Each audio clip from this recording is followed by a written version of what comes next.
Shalom à tous. On est très content de se retrouver comme chaque lundi soir, voilà. C'est le lundi à 18h à Jérusalem avec le Rav Menachem Ackerman. Et donc, on va parler ce soir de la Shemitah. On a eu quelques cours à halakha, mais ce soir, on va parler plutôt de ce qu'on appelle peut-être les Amé à mitzvot ou les secrets, les principes spirituels qui se cachent derrière cette 7e année de Shemitah. Bechavod, Rav Ackerman. Alors, shalom Yohan et bonjour à tout le monde. Et avant d'oublier aussi, je voudrais saluer Yosef qui est Gabay, qui est toujours là, mais aujourd'hui il n'est pas là parce que Baruch Hashem, il marie une fille ce jeudi en Eretz Israël, donc j'imagine qu'il est en train de voyager. Donc, sa petite fille. Oh, Mazal Tov. Pas une fille, petite fille. Alors, donc on lui souhaite un grand Mazal Tov. Et puis après, on va continuer comme d'habitude. Lilou Nishmat, Michel Joar Malka, Sananès et son mari Gérald. Alors, comme Johan nous l'a annoncé, ce qu'on va faire, c'est qu'on va consacrer un cycle d'études du sens de la Shemitah. Alors, bien entendu, on ne peut pas expliquer le sens sans aussi, dans certains cas, expliquer aussi les halachot et c'est les détails de la halacha, et c'est tant mieux.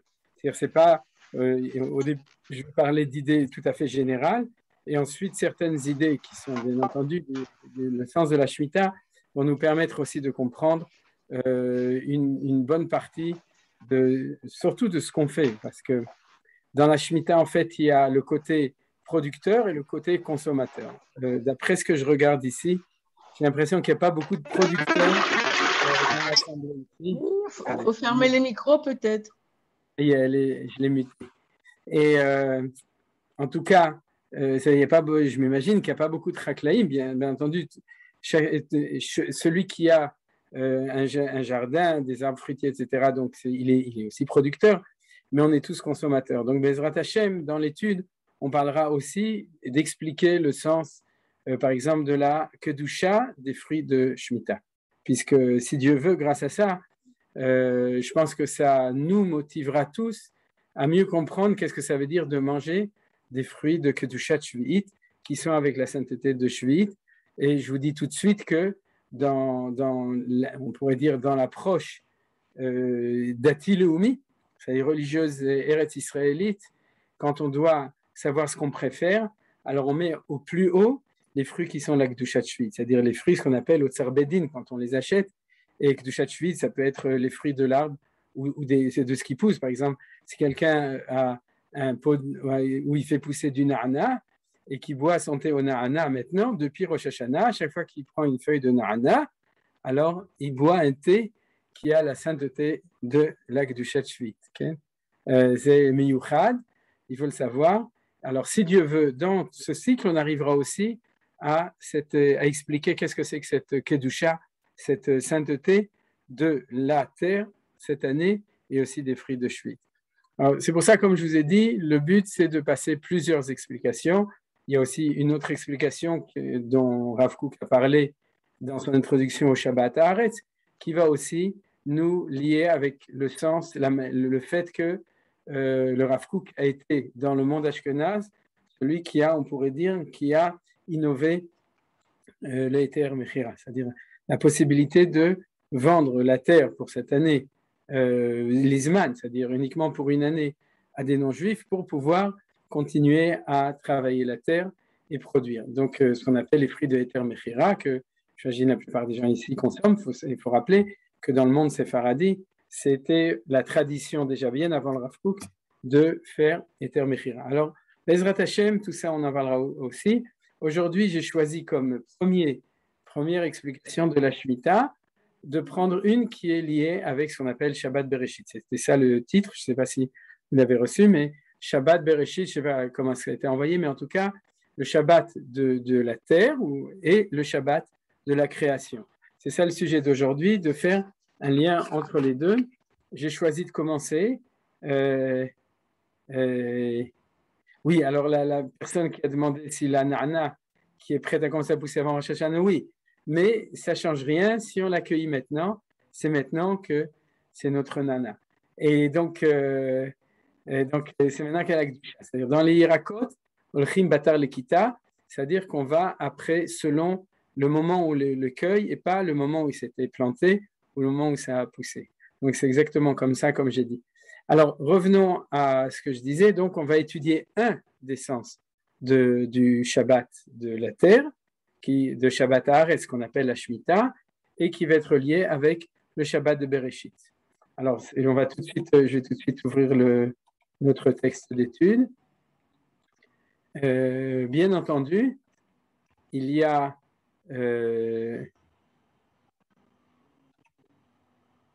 excusez-moi, j'arrange toujours pour que ce soit pour voir les participants en même temps.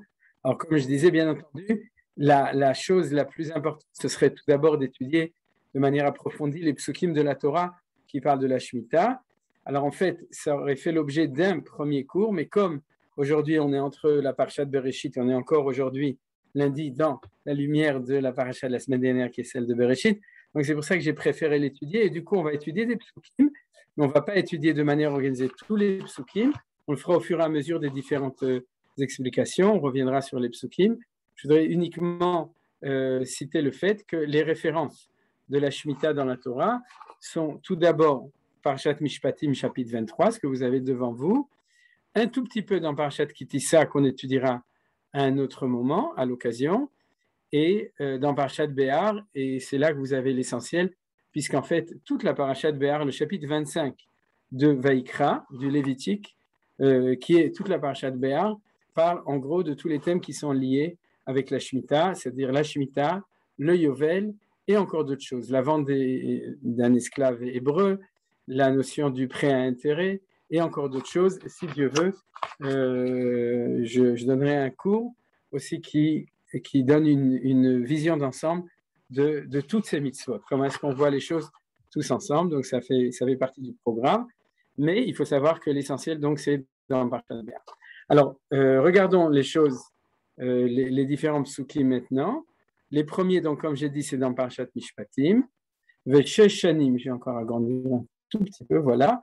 Veshesh shanim, tizra et artzecha ve'asafta et tevuata, ve'ashevi'it tishmetena unetashta, ve'achlu evione amcha, ve'itram tochal chayat asadeh, ken ta'ase lecharmecha ve'zetecha. C'est-à-dire qu'on voit que c'est valable pour toute l'agriculture, que ce soit, donc,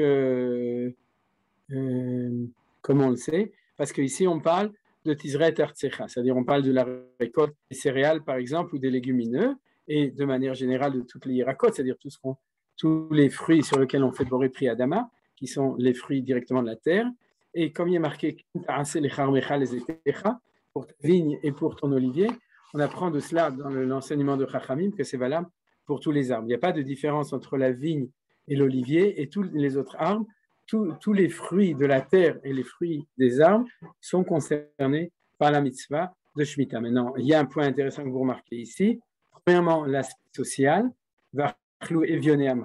les indigents, et deuxièmement, l'aspect un petit peu même révolutionnaire, le fait que les animaux sont aussi appelés, les animaux de la terre, sont appelés à consommer des produits de la Shemitah. C'est-à-dire on doit laisser les fruits non seulement pour notre consommation, la consommation des pauvres, ça on a l'habitude de ce genre de choses avec la mitzvah par exemple de PA, où on laisse un coin du champ pour les pauvres, mais pas les animaux, c'est-à-dire le seul temps de l'année dans un cycle des années, c'est-à-dire la seule mitzvah, on est une mitzvah, on pourrait dire aussi écologique, de donner aussi, de s'inquiéter à ce que les animaux domestiques et les animaux sauvages puissent aussi consommer du produit de la terre, ce qui veut dire qu'on le laisse ouvert à tout le monde, c'est l'année de Shemitah. C'est ce qui est marqué ici, Vitram, bien entendu, ce n'est pas le sujet d'aujourd'hui, mais on sème un petit peu des données. Maintenant, ce qui est intéressant, c'est que le verset qui suit tout de suite dans Parashat Mishpatim, vous savez que Parashat Mishpatim est la première parashat de mitzvot qui suit le don de la Torah, dans lequel on pourrait dire les fondements de toutes les 613 mitzvot de la Torah, c'est-à-dire les mitzvot essentiels, et on nous parle de la Shemitah, et tout de suite après, Sheshet Yamim Ta'aseh Ma'asecha, Vayom Hashavit Tishbot, Leman Yanuach Shocha Vachamacha, Vinafesh Ben Amatecha Ve'agir. C'est-à-dire on a smichut, on a juxtaposition de la mitzvah de Shemitah et la mitzvah du Shabbat. D'ailleurs, c'est la même expression, Veshesh Shanim, et Sheshet Yamin. Vous voyez, c'est la même chose. 6 ans, tu travailleras et tu sèmeras ta récolte, et la 7e, Tishmetena ou Netashta, tu dois te laisser la terre se reposer. Et la même chose, pendant 6 jours, tu agiras, et le 7e, Tishbot, tu te reposes, c'est le Shabbat. Donc, on a cette comparaison entre le Shabbat de la Shemitah et le Shabbat de la terre. Ce n'est pas les commentateurs qui l'ont inventé, c'est la Torah elle-même qui a été Mechadesh, qui l'a innové dans cette juxtaposition qui se trouve ici et uniquement ici, en gros, dans Kitissa un tout petit peu, mais ce serait un petit peu plus compliqué de le montrer, mais en tout cas ici de manière claire, de manière évidente, cette comparaison entre les deux. Maintenant, ce qu'il y a aussi, le point qui va nous concerner maintenant dans notre étude d'aujourd'hui, c'est que vous savez très bien que les psukim de la Torah nous disent chaque fois un petit peu au niveau de la mitzvah de Shabbat des choses différentes. Quand on fait le kiddush, on dit aussi un peu la même chose. Lo ta'aseh kol melacha, ata uvincha uvitecha avdecha vametra uvemtecha vegercha asher bisharecha. C'est-à-dire que toi et ton fils et ta fille et ton esclave et ta servante, qui sont, on parle de non-juifs, hein, parce que si c'est des juifs, ils sont soumis au Shabbat par le fait qu'ils sont juifs. Et on parle d'un esclave qu'on appelle Ayvet Kenaani, c'est-à-dire un esclave non-juif qu'on a acheté, qui lui aussi est obligé de faire Shabbat. On ne peut pas utiliser nos avadim pour travailler le Shabbat. Ça ne s'appelle pas un goy shel Shabbat. C'est-à-dire notre esclave ou notre servant ne sont pas des goyim shel Shabbat.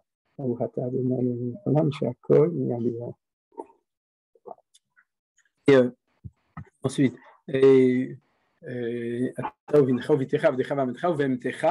ton animal, vegercha, et l'étranger est dans tes portes. Alors de nouveau, quand on parle du guerre, on ne parle pas du guerre tzedek, celui qui est converti, parce que lui est concerné, on parle du guerre toshav. Donc on ne peut pas utiliser comme goy shel Shabbat, hein, chez nous en Pologne on appelait ça un Shabbos goy, mais ça revient au même, hein, c'est-à-dire un goy shel Shabbat, on ne peut pas utiliser un guerre toshav, c'est-à-dire un non-juif qui est installé, qui a reçu sur lui les 7 lois noachid et qui est résident permanent et accepté dans le pays d'Israël, dans le peuple d'Israël. Ce guerre toshav, lui non plus, il doit aussi reposer le Shabbat. Est-ce qu'il est obligé de faire Shabbat pour lui? Non. C'est-à-dire il peut, de même que l'esclave n'est pas... Ah si, l'esclave, excusez-moi. L'esclave, il doit être shomer Shabbat. Mais le guerre toshav, il peut pour lui-même ne pas être shomer Shabbat. On n'a pas le droit, nous, de l'utiliser comme, pour nos fins à nous, comme goy shel Shabbat. C'est-à-dire, l'habitude qu'on a toujours connue, c'est ni un guerre, ni un esclave, ni une servante. Alors c'est qui? C'est un non-juif indépendant.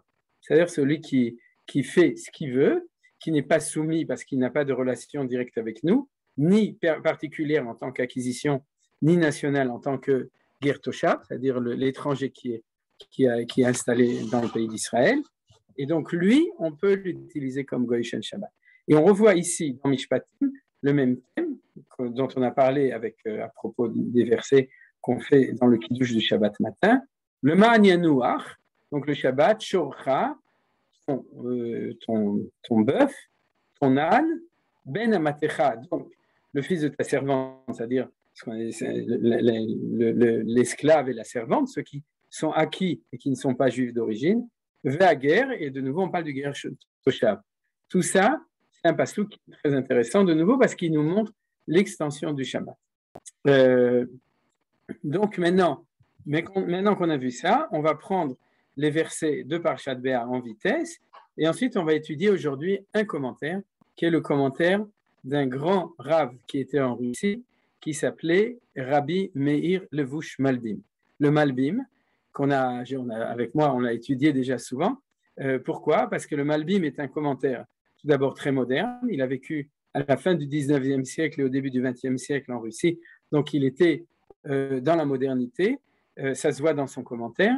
Et aussi, c'était aussi un grand kabbaliste, les deux ensemble. C'est-à-dire, et d'un côté très moderne et en même temps kabbaliste, et aussi ce qu'il a de tout à fait spécial en tant que commentateur moderne, c'est qu'il a commenté tout le Tanakh. Non seulement le Chumash, mais aussi les Nevim et les Ketuvim. Et son commentaire est tellement extraordinaire qu'on pourrait dire qu'aujourd'hui, il est au rang des Rishonim. C'est-à-dire que quand on étudie le Tanakh, on étudie les Nevim ou les Ketuvim, on étudie avec Rashi, Rabbi David Kimchi, le Radak, etc., les commentaires classiques.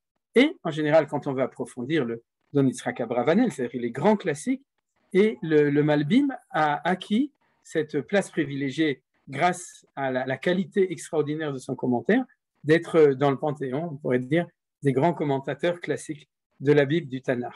Donc, on va étudier son commentaire qui va nous parler du lien entre Shabbat Bereshit et Shabbat Haaretz, le Shabbat de la terre. Alors, prenons les premiers versets de Parshat Behar. Vaïdaber Adonai el Moshe Behar Sinaï. Les morts, vous connaissez, et à l'occasion, on s'occupera de ça, puisque vous vous souvenez tous de ce Rashi qui dit Ma'inyan Shemitah et c'est l'Ar Sinaï. Pourquoi est-ce que pour la mitzvah de la Shemitah, on nous rappelle que la mitzvah a été donnée sur le mont Sinaï, puisque toutes les mitzvot ont été données au Sinaï. Or, il n'y a pas d'autre endroit dans la Torah où on nous dit voici ce qu'a dit Dieu au mont Sinaï, sauf quand c'était les 10 paroles de la révélation. Mais là, on est bien après, on est à la fin du livre de Vaïkra, ça fait longtemps que le don de la Torah a été donné, on est après Yom Kippour, etc., les deuxièmes tables de l'Alliance et tout, et tout d'un coup, Akadosh Baruch Hu se souvient qu'il faut dire que les mitzvot ont été données sur le mont Sinaï. Donc ça, on ne va pas s'en occuper aujourd'hui, mais ce sera l'occasion. Daber el ben, j'en avais parlé l'année dernière dans Parshat Shavua. Daber el ben Israël v'amart alehem, ki tavo el haaretz asher ani noten lachem, v'shavta haaretz Shabbat l'Adonai. Donc, la terre devra se faire un Shabbat, donc se reposer un Shabbat pour Hachem. Sheshanim tizra, je ne traduis pas. Sheshanim, vous avez la traduction à côté. Sheshanim tizra sadecha, v'sheshanim tizmor karnecha, c'est-à-dire c'est les travaux d'investissement, on sème, c'est-à-dire Uvashana Shevirit, Shabbaton yel haaretz Shabbat l'Adonai, Sadecha lo tizra v'charnecha lo tizmor, et sefiach ketzircha lo tiksor, vet inve nezirecha lo tiksor, Shnat Shabbaton yel haaretz. Donc il y a ici les travaux interdits d'investissement, semer ou bien de tailler la vigne qui permet à la vigne de repousser. Chaque année, vous savez qu'on taille les sarments de la vigne, on les enlève chaque année, et à ce moment-là, c'est ce qui remplace dans la vigne l'acte de semer au niveau des céréales, etc. Chaque année, on doit tailler sa vigne, et c'est ça qui permet de donner des bons raisins. Et ensuite, dans le verset 5, on parle de la récolte. Ici,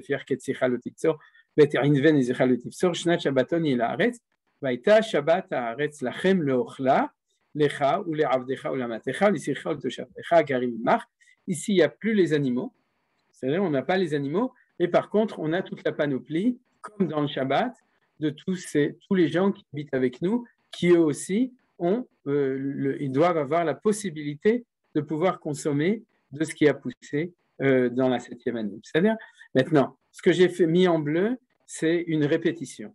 Regardez, on nous dit en fait dans 3 psukim ou dans 4 psukim, 3 fois la même chose. Le Shavta Haaretz Shabbat la Hashem, vous voyez, c'est-à-dire que la terre se reposera un Shabbat pour Dieu. Le deuxième, Shabbat Shabbaton yel haaretz Shabbat la Hashem. Shabbat Shabbaton sera pour la terre Shabbat la Hashem, c'est vraiment une répétition de celui-là. Et le troisième, Shnat Shabbaton yel haaretz. Qu'est-ce qui manque?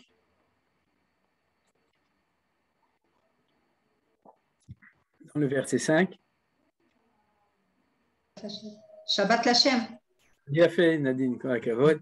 Shabbat la Hashem, exactement. Il n'y a pas marqué. Mais il y a marqué à la place, Vaïta Shabbat Haaretz Lachem. C'est-à-dire que au lieu qu'il y ait marqué la Hashem, il y a marqué Lachem. Et vous vous souvenez que cette dialectique, la Hashem, Lachem, apparaît souvent. Par exemple, dans les fêtes, on dit que la fête est pour vous, la fête est pour Hashem. Donc, on voit ici. Pourquoi est-ce que ici c'est Lachem, alors qu'avant c'était la Hashem? Le Ochla, parce qu'ici il y a marqué que l'année de Shemitah, elle est pour être consommée. Or, ça, c'est un grand chidouche, parce que les fruits du Shabbat ne sont pas consommables. Vous comprenez ce que je veux dire? C'est-à-dire, si j'ai fait une dafina pendant Shabbat, c'est-à-dire, si j'ai cuisiné pendant Shabbat ou si j'ai construit quelque chose pendant Shabbat, on n'a pas le droit de l'utiliser. C'est-à-dire que le Shabbat n'est pas un temps où on doit se reposer de travailler, mais on peut récolter un fruit du Shabbat. C'est-à-dire, ne me parlez pas de la plata, c'est-à-dire où ça cuit, mais en gros, c'est-à-dire le Shabbat n'est pas un temps. Par contre, le temps de la Shemitah est un temps un petit peu différent, parce qu'il a une interdiction de travail, mais il y a une mitzvah de profiter. C'est-à-dire, comme je vous ai dit, c'est ça l'idée de la sainteté des fruits de de la Shemitah. Ça, c'est donc, comme je l'ai dit, c'est un sujet qu'on étudiera après. Et donc, cette notion, c'est puisqu'on est le Orla, je vais le mettre aussi, donc on est l'Achem. Vous comprenez? C'est-à-dire que c'est plus une dimension pour du Shabbat pour Hachem, mais c'est une dimension du Shabbat pour vous, puisqu'il y a une possibilité d'en profiter. Par contre, quand on parlait de l'interdiction du travail, à ce moment-là, c'est Shabbat la Hachem, c'est-à-dire tu es séparé de l'effort de travail. Et quand on parle de manière générale, alors on a aussi Shabbat la Hachem. Bien entendu, cette répétition double, Shabbat la Hachem, nous, Omer Darsheni, nous interpelle. Pourquoi est-ce que Akadosh Baruch Hu a besoin de répéter 2 fois Shabbat la Hachem? Alors regardez ce que nous dit Rashi ici. Shabbat pour Hachem, en l'honneur de Hachem, tout comme il est précisé pour le Shabbat hebdomadaire Shemot 20. C'est-à-dire que ce que nous fait remarquer Rashi, c'est que cette expression de Shabbat la Hachem se retrouve aussi pour le Shabbat de la création, celui qui est dans le cycle des 7 jours de la semaine, et celui de la Shemitah. Donc, nous dit Rashi, tu vois, c'est la même chose. De même qu'il faut faire Shabbat en l'honneur de Hachem pour le Shabbat de Bereshit, de la création, de même, il faut faire le Shabbat en l'honneur de Hachem pour le Shabbat de la Shemitah. Et on a de nouveau ici une allusion à la ressemblance entre les deux. Le Rabbi Avraham Ibn Ezra, je vais l'ouvrir parce que je ne l'ai pas imprimé, donc je vais vous le lire ici, que vous connaissez tous. Rabbi Avraham Ibn Ezra nous dit comme ça, V'shavtar es Shabbat la Hachem, la raison du Shabbat la Hachem, comme le jour de Shabbat, Vesod Yemei Olam Ramuz Bamakom Hazeh. Le secret de l'histoire, Yemei Olam, c'est-à-dire les jours du monde, de l'éternité, c'est-à-dire les jours de l'histoire, Ramuz Bezé, est mis ici en allusion. Alors vous voyez que du coup, le Ibn Ezra nous fait remarquer, c'est pas Stam qu'il y a marqué Shabbat la Hachem, c'est qu'il faut le faire le Shem Shamaim, c'est-à-dire avant de faire le Kiddush, on dit Shabbat Mekudash, et on dit le Shem Shamaim, et puis ensuite on fait le Kiddush. C'est pas uniquement penser qu'on le fait pour Dieu, parce que toutes les mitzvot, il faut le faire le Shem Shamaim, c'est-à-dire que de toutes les mitzvot, mais s'il y a marqué Shabbat la Hachem, et d'autant plus, comme vous avez remarqué, que c'est marqué 2 fois, alors une fois je comprends par rapport en contradiction avec l'Achem, mais la deuxième fois je ne comprends pas tellement pourquoi est-ce qu'on a besoin d'insister 2 fois, donc c'est quelque chose de spécial, et c'est ce dont parle Rabbi Avraham Ibn Ezra en disant qu'ici il y a le secret de l'histoire. Celui qui a relevé le défi de Rabbi Avraham Ibn Ezra, c'est Nachmanide, le commentaire de Ramban, Rabbi Avraham ben Nachmanide, qui a refusé donc l'explication de Rashi, qui dit c'est trop simpliste, toutes les mitzvot il faut les faire. Il est ici un secret, il a commencé à l'expliquer. Le problème, c'est qu'il a tellement bien expliqué de manière allusive et kabbalistique qu'on ne comprend pas très bien ce que dit le Ramban. C'est-à-dire le Ramban est resté, on pourrait dire pratiquement aussi hermétique que le Ibn Ezra. D'ailleurs, les commentateurs en bas disent qu'il y a beaucoup de littérature, beaucoup d'encre à couler sur l'intention du Ramban dessus. Alors, on va étudier l'explication de tout cela, et c'est l'explication de Rabbi Meir Levush Malbim. J'ai oublié de montrer qu'en fait, ici aussi il y a marqué c'est-à-dire qu'en fin de compte, c'est l'année de la consommation des fruits de la Shemitah, mais de manière shivionite, de manière égale, de tous les hommes, vous voyez, puisqu'il y a vraiment tous les hommes, il y a toi, il y a les pauvres, il y a les étrangers, et aussi de tous les animaux, puisqu'ici on nous précise ce qui n'avait pas marqué dans Mishpat, Behema, Chaya. Là-bas il y a marqué uniquement Chaya, ici il y a la Behema, c'est-à-dire que tout le monde doit pouvoir avoir accès à ce qui est en Kedusha, en sainteté de Shemitah. Alors malheureusement, le Malbim n'est pas traduit en français, donc on va l'étudier en ivrite et je vous ferai là une traduction pour tout le monde.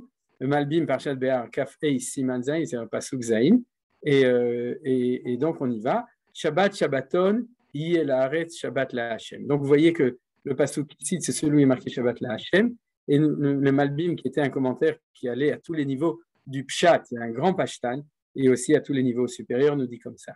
La Shon Shabbat, vous voyez, hein, c'est-à-dire je montre le texte, la Shon Shabbat lo nimtza Rag Beshabbat Bereshit Uveyom Akipurim. C'est-à-dire, nous, on croit que le mot Shabbat apparaît dans toutes les fêtes. Il nous dit non. Le mot Shabbat tout seul n'apparaît que à Shemitah, dans la Shemitah, puisqu'on l'a vu ici, et dans le Shabbat de Bereshit et Yom Kippourim. Bechol HaMoadim Amar Shabbaton.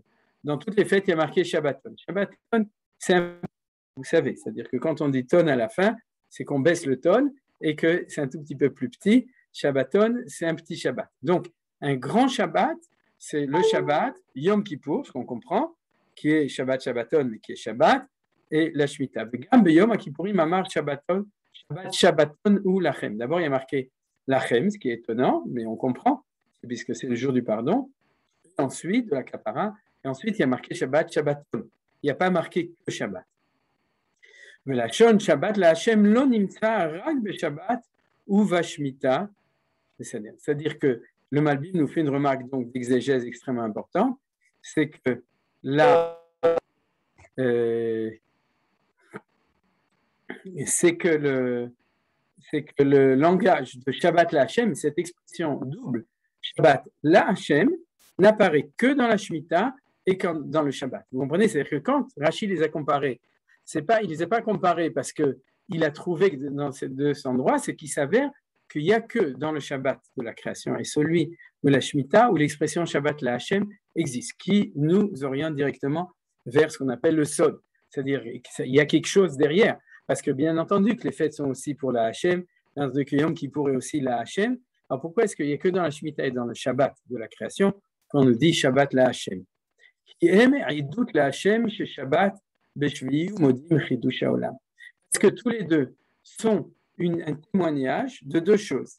C'est que Dieu s'est reposé le 7e jour, Shabbat, je traduis de manière erronée, Dieu a arrêté son action le 7e jour de la création, comme vous savez, et ils viennent aussi nous enseigner le Chidush Haolam, c'est-à-dire tout le Ta'alir, ce qu'on a vu dans le Ibn Ezra, de tout le processus de l'histoire du monde. Alors, on va s'occuper plutôt pour l'instant du premier sujet, c'est-à-dire le fait que les deux nous rappellent la création.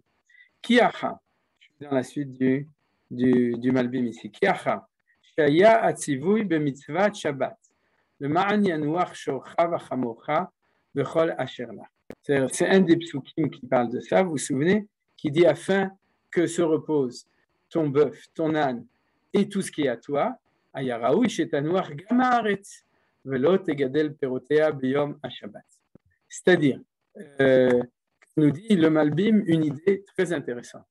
Si Dieu veut que le jour du Shabbat, le samedi, c'est-à-dire, j'utilise ce mot pour qu'on parle du Shabbat et non pas de la Shemitah. Je vais tout simplement utiliser Shabbat Shemitah pour que les choses soient claires. Shabbat Bereshit Shabbat, Shabbat Haaretz Shemitah. Si Dieu voulait que nous on se repose, que nos esclaves se reposent, que nos étrangers se reposent, que nos animaux se reposent, alors pourquoi est-ce qu'il ne voulait pas que les plantes se reposent aussi? Vous comprenez? Donc, Ayaraoui, chez Anouach aussi. C'est l'idée très intéressante du Malbim. Il dit, normalement, si tu veux le repos, alors il fait un repos complet. Ayaraoui, chez Anouach, Gama Haaretz, Velo Tegadel Perotea Beyom HaShabbat. C'est-à-dire que le 7e jour, il fallait donner à la terre à se reposer. Seulement, Akadosh Baruch Hu voulait, mais il avait un petit problème technique. Quel est le problème technique?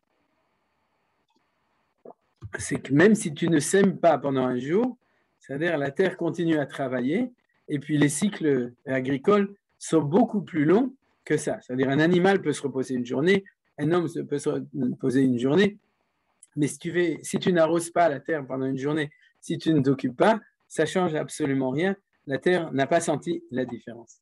C'est ce qu'il dit. C'est-à-dire que la réalité de la nature est telle que c'est que la nature agricole va continuer à travailler, même si tu ne fais rien d'ailleurs. Le jour du Shabbat, on ne fait pas de travaux agricoles. C'est interdit, mais il n'empêche que la terre ne se repose pas.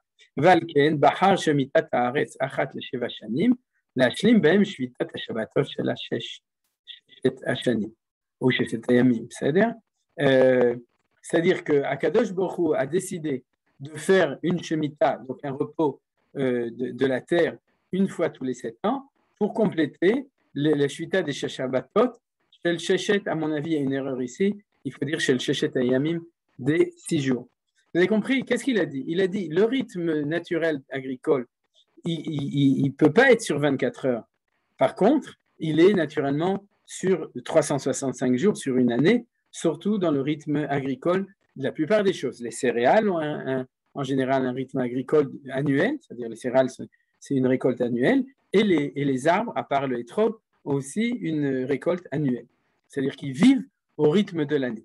Donc, puisqu'ils vivent au rythme de l'année, si on veut qu'ils se reposent, on est obligé de donner une année.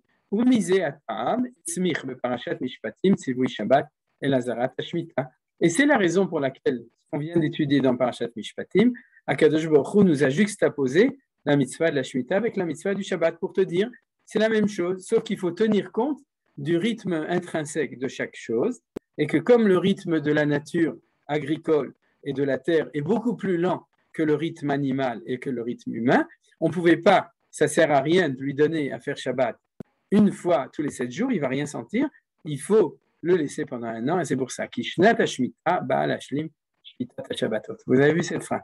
L'année de Shemitah vient compléter l'idée du Shabbat de l'homme et de l'animal. Alors, ça c'est la première partie du Malbim, et c'est celle qu'on va étudier en premier. Ensuite, on va passer la deuxième partie du Malbim. Moi, personnellement, j'ai beaucoup aimé ça, parce qu'on a l'habitude de comprendre que le Shabbat, c'est le Shabbat du peuple juif.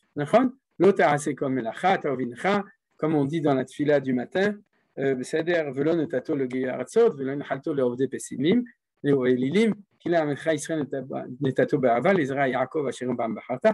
le Shabbat, c'est le Shabbat du peuple juif.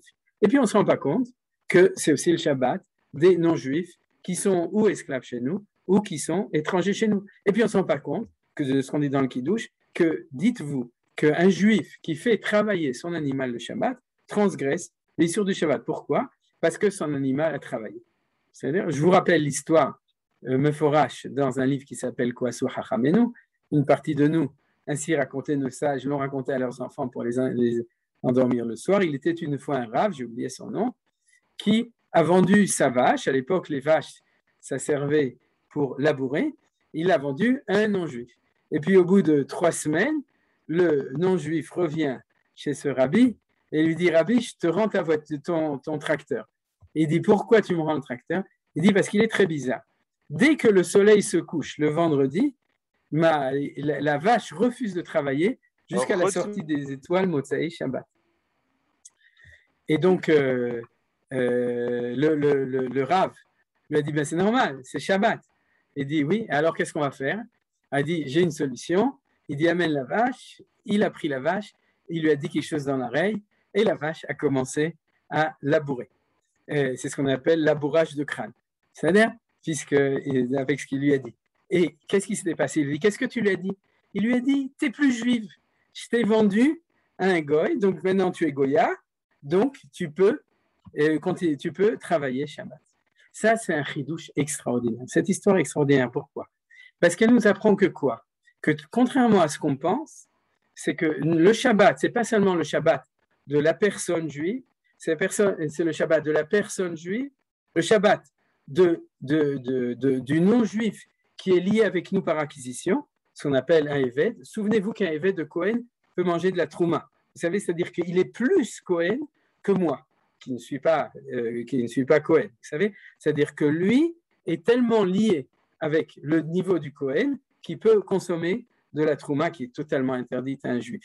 La même chose, quelqu'un qui est au service d'un juif par acquisition est tellement lié avec le juif qu'il est complètement obligé de faire Shabbat. Encore plus, un animal juif doit faire Shabbat et fait Shabbat. Et on n'a pas le droit, nous, de le faire travailler. Si on le fait travailler, même si par exemple on le loue à un non-juif et que lui le fait travailler, on transgresse la même interdiction. Tant qu'il nous appartient, il fait partie du monde de notre Shabbat. Le Minhat Rinour va plus loin. Il dit que d'après, et d'ailleurs le Bet Shammai, et Bet Shammai il apprend du passouk qu'on a étudié dans Mishpatim, non seulement l'homme, non seulement juif, non seulement l'homme non juif lié au peuple juif, non seulement l'animal appartenant à un juif, mais même l'objet, puisque d'après Bet Shammai, il y a ce qu'on appelle Shevitat Kelim. C'est-à-dire l'interdiction de faire travailler des ustensiles. Chez Beth Shammai, il n'y avait pas de Sharon Shabbat. Chez Beth Shammai, il n'y avait pas de plata de Shabbat. C'est-à-dire, il y en avait, mais ils s'étaient débrouillés. Si vous voulez savoir comment, je pourrais vous dire à la fin, mais ce n'est pas très important puisqu'on fait comme Beth Hillel. Beth Hillel s'est arrêté à l'animal, si vous voulez. Il a fait l'humain, le juif, l'humain et l'animal, mais il n'est pas passé à l'objet. Par contre, Beth Shammai est même allé à l'objet. Qu'est-ce que nous dit le Malbim? Idée extraordinaire. C'est impensable que si Dieu nous a donné une mitzvah de Shabbat, c'est-à-dire qui est le repos, que cette mitzvah soit pour l'homme, pour l'animal, et qu'elle ne soit pas pour la terre. Alors bien entendu, si le Goyé Haratzot, s'il n'a pas donné le Shabbat, c'est le lien du peuple juif, et par l'intérieur du peuple juif, bien entendu, le monde entier, mais c'est nous qui témoignons de la création du monde. Si nous, on le témoigne par nous, par les non-juifs qui sont autour de nous, et par les animaux, alors on est obligé de le témoigner aussi par la terre. Mais quelle terre? Eretz Israël, d'accord? C'est la terre d'Eretz Israël. C'est-à-dire quand on fait Shemitah, on continue l'idée du Shabbat, mais on la fait descendre on pourrait dire, vous savez, il y a les 4 niveaux. Someach, Domem, Someach, Chai, Medaber. C'est-à-dire qu'en fait, on le fait descendre au niveau du Someach, c'est-à-dire du végétal, et d'ailleurs du Domem aussi, du minéral, puisque c'est la terre d'Eretz Israël. Shavta Haaretz, Shabbat L'Hashem, à mesure où elle doit aussi se reposer. Ça, c'est la première idée que je voulais étudier, et qu'en elle-même, je trouve, est vraiment extraordinaire, cette idée de voir le lien entre le Shabbat de la terre et le Shabbat de Bereshit, dans une extension, on pourrait dire, de cette Gdusha, de sainteté du temps, et sainteté aussi de l'homme juif et de la terre juive, et qui trouve son extension dans tous les niveaux de l'existence. Voilà, c'était le premier enseignement qu'on a étudié. Maintenant, le deuxième enseignement, attendez,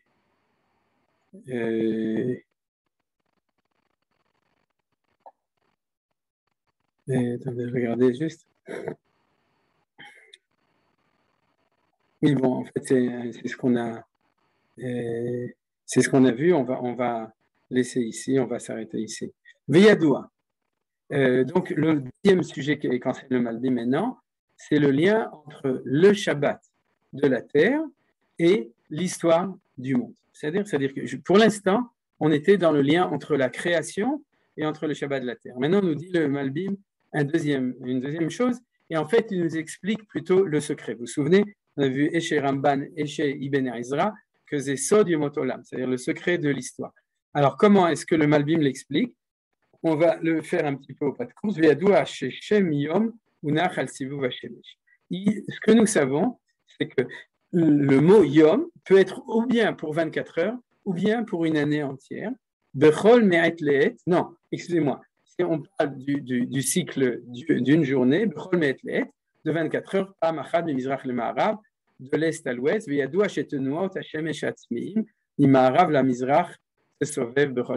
des choses que tout apprenti astronome connaît, c'est-à-dire que le mouvement du soleil par rapport à la Terre, qui bien entendu est aussi le mouvement de la Terre par rapport au soleil, on ne discute pas dessus, le Malbim le savait très bien, il est tout d'abord d'un mouvement de 24 heures et aussi d'un mouvement d'une année entière. L'un d'est en ouest et l'autre de ouest en est, mais en tout cas, on a 2 mouvements pour l'homme qui est sur la Terre, du soleil, c'est-à-dire le soleil nous donne 2 temps, il nous fixe 2 temps, celui journalier, 24 heures, et celui de l'année de 365 jours, un quart.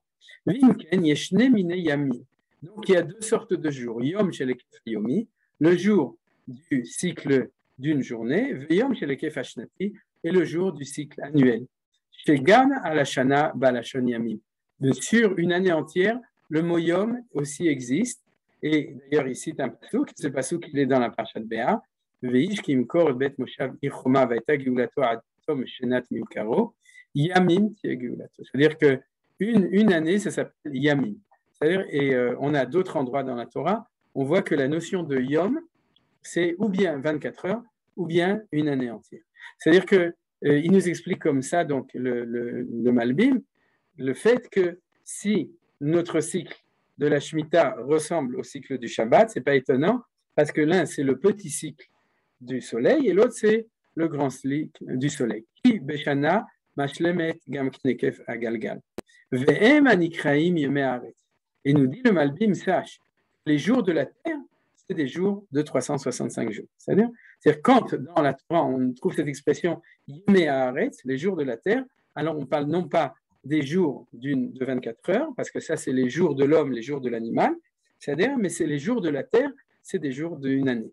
Chez Katouf, comme il est marqué, Od kol yemei haaretz, Parashat Hashavua de cette semaine, Parashat Noach, c'est-à-dire tous les jours de la terre, les cycles justement, tout s'est arrêté pendant l'année du Maboul, c'est-à-dire, et Dieu promet après ça que Od kol yemei haaretz, tous les jours de la terre, tous les cycles continueront normalement. Et donc il nous dit, bien entendu, puisque le Maboul a duré 1 an, 12 mois, donc yemei haaretz, c'est les jours de la terre, c'est des cycles annuels.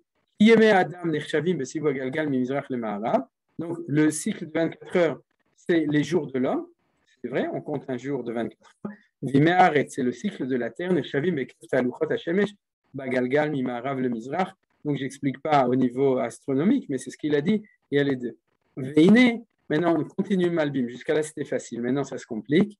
Veine yemei Adam itkapsu leshana keshetashlim ha'ekef hashnati b'shloshim shalosh shesh chamesh. C'est-à-dire que, en fin de compte, il y a dans un cycle, le grand cycle de l'homme, c'est 365 petits cycles, 365 jours. C'est-à-dire, on vit dans les deux. On vit dans le petit cycle de 24 heures, on vit dans le grand cycle de 365 jours pour nous aussi. Donc, nous dit le Malbim, c'est-à-dire, de même, il y a le petit cycle de l'année, c'est 1 an, comme le petit cycle de l'homme, c'est 24 heures. Il y a le grand cycle de l'année, c'est 50 ans, comme le grand cycle de l'homme, de l'année de la Terre, comme le grand cycle de l'homme, c'est 365 jours. Vous avez suivi maintenant. C'est-à-dire, il nous dit, c'est quoi le Yovel? Le Yovel, c'est entre guillemets une année d'un cycle, d'une journée de la Terre, qui est un cycle de 365 jours. Vous avez compris, c'est la relativité. Même chez nous, il y a 24 heures et une année de 365 jours. Il y a 365 fois 24 heures. Alors, il y a aussi le petit cycle annuel, c'est une année, et le grand cycle annuel, c'est 50 ans, c'est ce qu'on appelle le Yovel. Nikra Olam, et il s'appelle Olam. Comme il y a marqué aussi dans la Torah, qu'un esclave qui reste pendant 50 ans, il est considéré comme étant esclave pendant un temps d'éternité, c'est-à-dire un cycle complet. Il nous dit, c'est pour ça qu'il y a un lien profond entre ce cycle et ce cycle.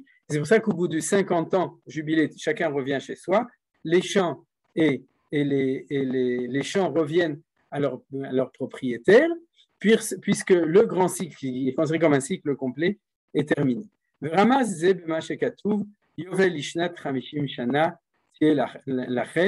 50e année, donc, c'est un Yovel, c'est un jubilé qui sera pour vous. Ratzalomar, il veut dire que 50 ans sont considérés comme un cycle entier, comme une année pour les années de la Terre. Vimé, alors maintenant, nous continuons le Malbim, il nous dit une chose intéressante, je vais passer à la ligne, c'est que après le déluge, il a dit avant, mais à mon avis, c'est une erreur, c'est après le déluge, la longévité de l'homme était de 120 ans. C'est-à-dire, comme il y a marqué, Vayu Yamav Me'av Esrim Shana. Vous vous souvenez de ce verset qui est dans Noach, où Dieu a décrété que les gens ne vivront plus comme c'était avant le déluge jusqu'à 1000 ans, c'est-à-dire, mais ils vivront plus que jusqu'à 120 ans. Et ainsi nous dit, puisque tu as un jour, 1 an, 120 ans chez l'homme, vous m'avez suivi, j'espère, alors tu vas avoir une année, 50 ans et 6000 ans. Pourquoi? Parce que vous savez que l'histoire du monde est uniquement de 6000 ans. J'espère que vous le savez, que Dieu a décidé, c'est pour ça qu'il faut se dépêcher, parce qu'on est en 5782, il ne nous reste plus que 218 ans jusqu'à la fin de l'histoire. Alors, il ne faut pas s'inquiéter trop, à mon avis, il n'y a pas grand monde parmi nous qui sera là dans 218 ans. C'est-à-dire, mais nos arrière-petits-enfants, donc on n'est pas loin du bout du compte.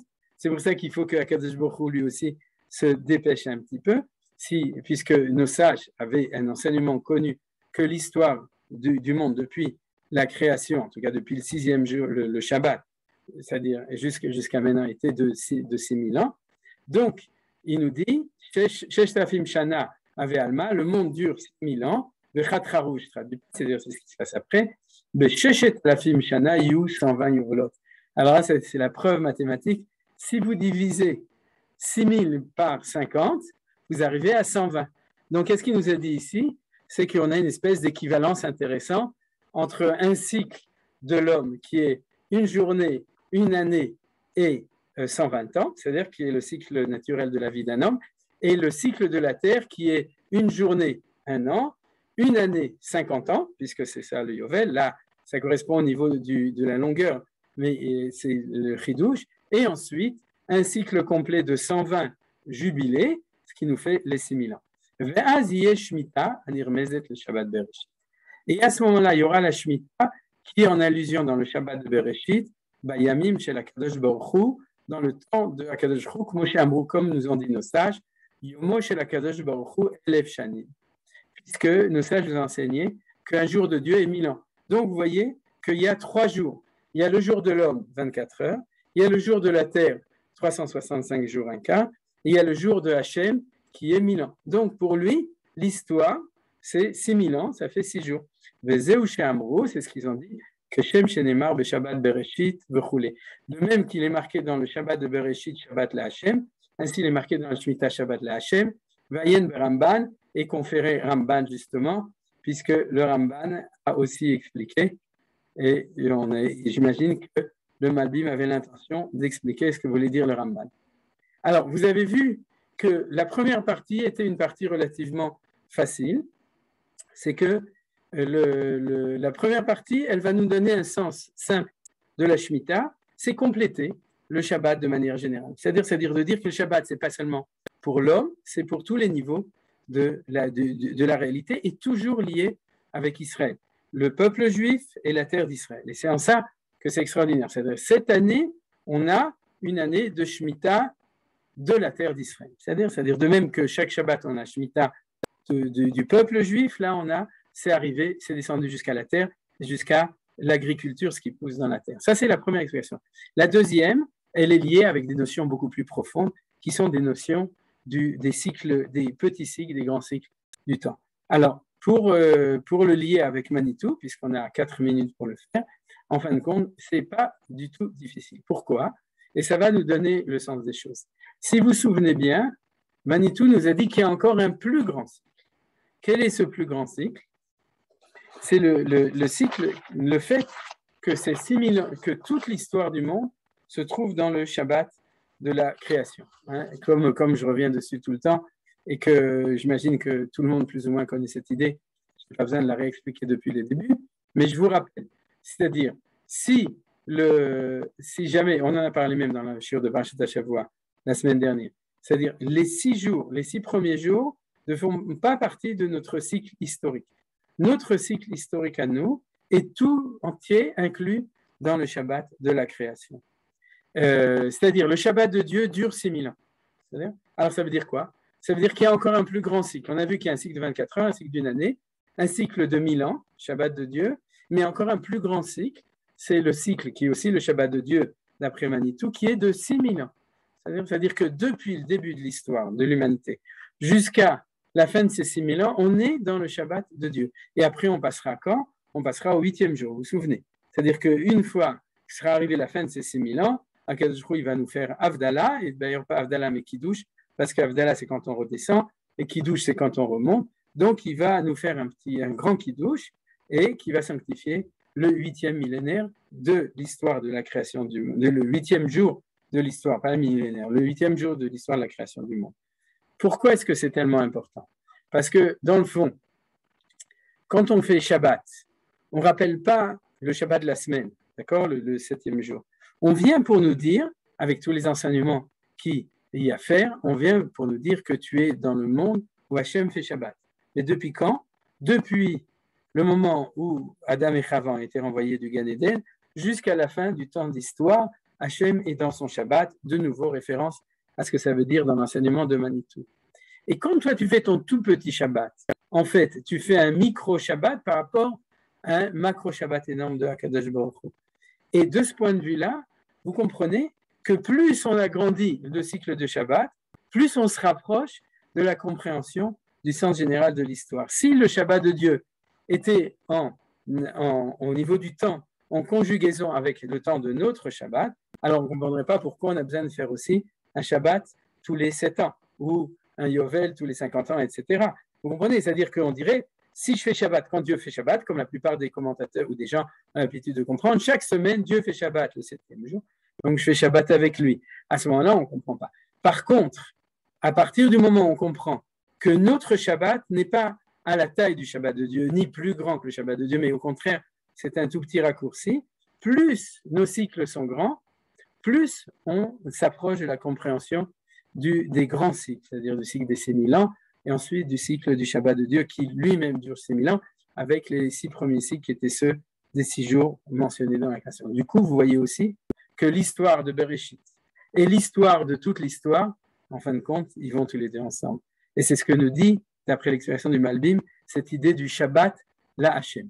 C'est-à-dire, quand on dit Shabbat la Hashem, c'est que je lis mon Shabbat au Shabbat de Hashem véritablement. Je rentre en résonance, quand je fais le Shabbat, avec le Shabbat de Akadosh Baruch Hu. C'est-à-dire, ce n'est pas seulement un témoignage, c'est que je vis de manière effective. Alors, du coup, on peut lier les deux. On peut lier les deux choses. C'est-à-dire que pour être vraiment la Hashem, il faut être à tous les niveaux. Ça ne suffit pas que je mets ma plata, mon Shaon Shabbat, mon couscous, ma dafina, ma synagogue et mes zmirot Shabbat. C'est-à-dire, ce n'est pas suffisant.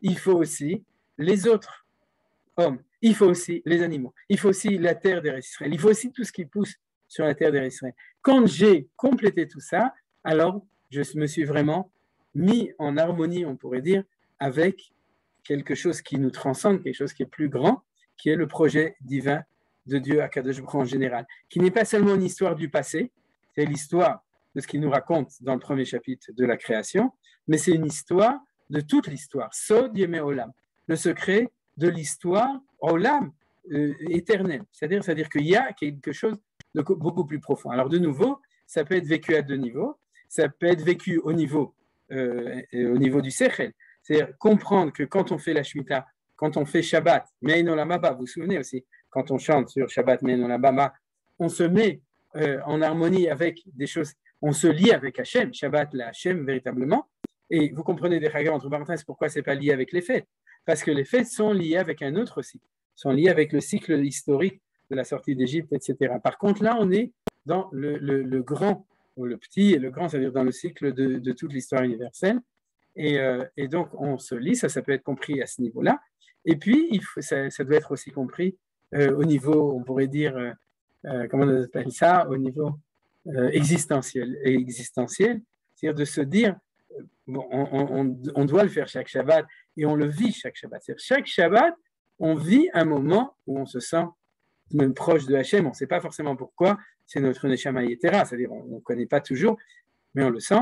Alors, il faut se dire que cette année, qui est notre année de Shemitah, Baruch Hashem, il y en a pour qui c'est la première fois. Pour moi, j'ai fait le calcul, c'est ma 6e Shemitah en Eretz Israël, Baruch Hashem, 42 ans. Et donc, c'est la 6e fois que je suis Shomer Shemitah.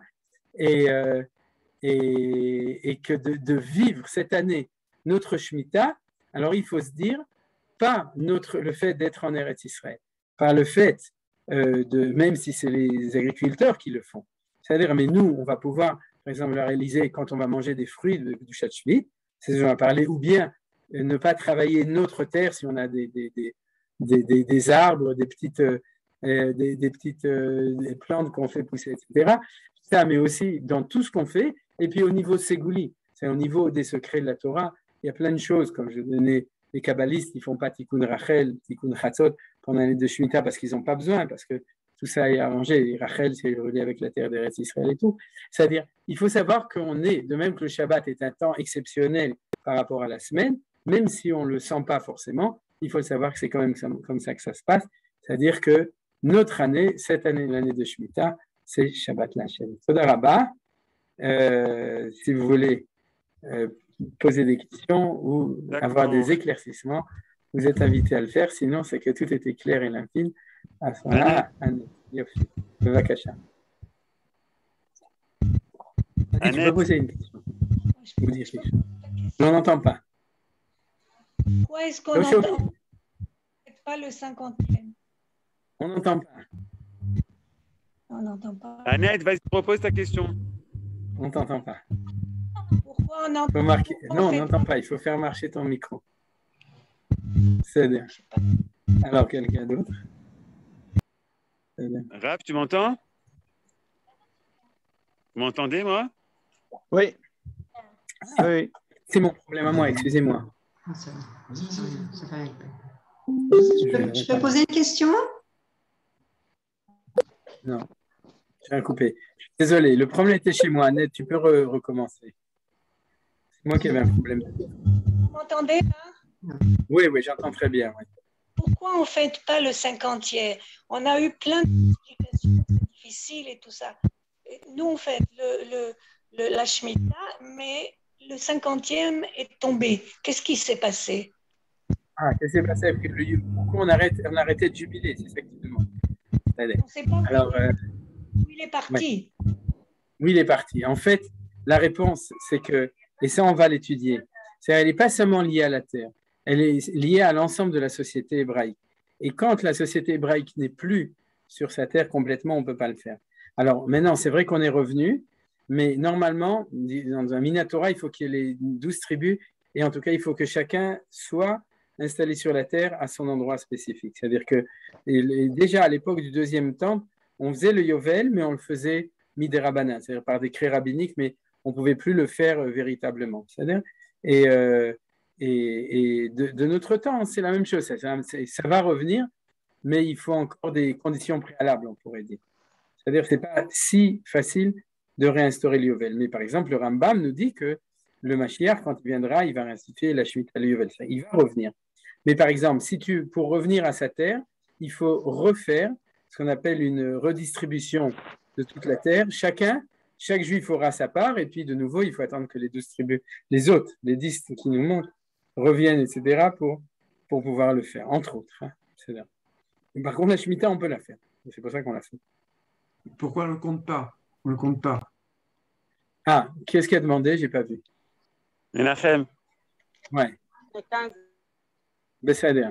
Le Rachouv. Pourquoi est-ce qu'on ne compte pas les Yovlet?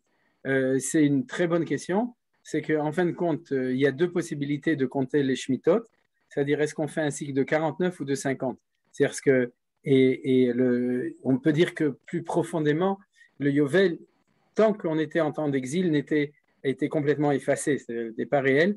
Et en fait, c'est une fois tous les 7 ans, il y a une Shemitah qui est Yovel. Quand on va réinstituer, il y aura une 50e année. C'est aussi un secret et on l'étudiera. Vous voyez qu'on a parlé du Mont Sinaï, j'avais déjà cité le fait que le don de la Torah, c'était aussi le 50e jour. Si vous voulez, le 50e, c'est 7 au carré plus 1. C'est quelque chose qui est au-delà. Quand on est en temps d'exil ou même maintenant en temps de retour, mais on n'est pas arrivé, à ce moment-là, ce 50e n'apparaît pas et il est caché dans le 7e. Ne me demandez pas lequel. Les kabbalistes le savent. Moi, je ne sais pas. Et je leur demanderai, mais en tout cas, ils ont une tradition quel est le Yovel, c'est-à-dire lequel des 7 est le Yovel. Mais dans la mesure où on ne s'arrête pas une 50e année, alors les cycles sont de 49 et pas de 50. Voilà. Encore une question? Je peux poser une question, s'il te plaît? Bêta. Oui, à propos de la notion de Goy Shel Shabbat. Est-ce que c'est une notion qui est prévue dans la halacha ou c'est mitamé, Norut, on a introduit cette notion dans la tradition? Alors, je vais l'expliquer de manière double. D'abord, tu as remarqué, j'ai insisté dessus, c'est que n'importe quel goy ne peut pas être goy shel Shabbat. C'est-à-dire, pour qu'il soit goy shel Shabbat, il faut qu'il soit un gag. Vous savez ce qu'est un gag? Goy gamou. C'est-à-dire qu'il soit vraiment goy. Rachetez votre goy gamou, le gag. C'est-à-dire qu'il soit complètement détaché du projet. C'est-à-dire, même un ger toshav, on n'a pas le droit de le faire travailler. Maintenant, la Torah, en fait, a sous-entendu cette possibilité. Sinon, elle aurait interdit même à celui qui n'est pas guerre, mais qui est sricha, ce qu'on a vu dans la Shemitah, le sricha, le toshafra, c'est-à-dire quelqu'un qui est pas guerre et qui habite à côté de nous, on aurait dû l'interdire. Je pense que la Torah a prévu cette possibilité. C'est les Chachamim qui ont vu le risque. Quel était le risque? C'était toujours le même problème, c'est-à-dire tu as la loi et l'esprit de la loi. Comme dit le Rambam, si tu mets un non-juif derrière la chaise de chaque juif et qu'il est à sa disposition tous les Shabbats, et il lui dit allume-moi la lumière, prends-moi en voiture, cuis-moi quelque chose, etc. Ce qui, Minatora, est complètement permis. C'est-à-dire, si ce n'est pas ton Eved, si ce n'est pas un Gertoshav, si ce n'est pas un animal. C'est-à-dire, tu ne peux pas utiliser un animal pour faire ton travail de Shabbat. Mais si c'est un goy indépendant, c'est totalement permis, mais les Chachamim ont considéré à juste titre qu'on risque de perdre l'esprit du Shabbat, c'est-à-dire d'avoir la loi du Shabbat, mais de contourner l'esprit du Shabbat. Et comme dit dans le Shabbat du Rambam, c'est que le Shabbat deviendra un jour complètement de Chol. Donc, ils ont interdit a priori totalement pour ne pas perdre l'esprit, et ensuite, ils ont repermis dans la mesure où tu fais les choses de telle manière, et pour ça, il faut apprendre toutes les halachot de Goy Shel Shabbat. Ils ont permis dans le cas où on est sûr que l'esprit de la loi du Shabbat ne va pas être enfreint par le fait qu'exceptionnellement ou régulièrement, mais de manière différente. Par exemple, les deux exceptions, en gros, il y a 3 exceptions.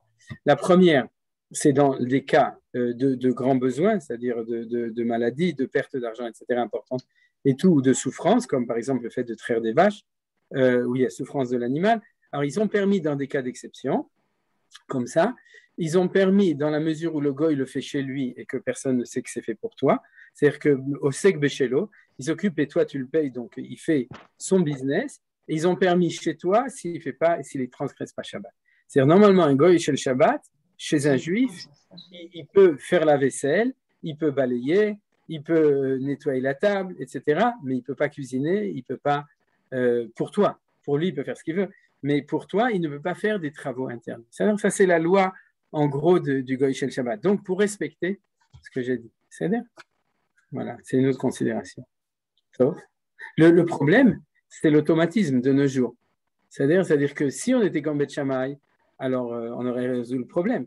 C'est-à-dire, mais aujourd'hui, vu que la machine a remplacé l'homme, alors la machine risque de remplacer le Goy Shel Shabbat, c'est-à-dire le fait de transformer le Shabbat en Chol. Et ça pose des problèmes aux rabbanim aujourd'hui. C'est-à-dire, quand plus il y aura d'automatisme, plus le problème du fait que Shabbat n'est plus Shabbat. Alors, avec le Shaon Shabbat, avec la Plata, vous voyez très bien que notre Shabbat reste un Shabbat, donc les limites ne sont pas franchies. Mais par exemple, Rav Moshe Feinstein, dans ses Tshuvot, de Igrot Moshe, pose la question de manière tout à fait directe et il n'a pas une réponse complètement mekila. C'est-à-dire, il considère qu'il faut faire attention à ne pas transformer le Shabbat en Chol au niveau effectivement, avec l'automatisme, de même que les Chachamim ont vu ça avec le Goy Shel Shabbat. Merci. Merci.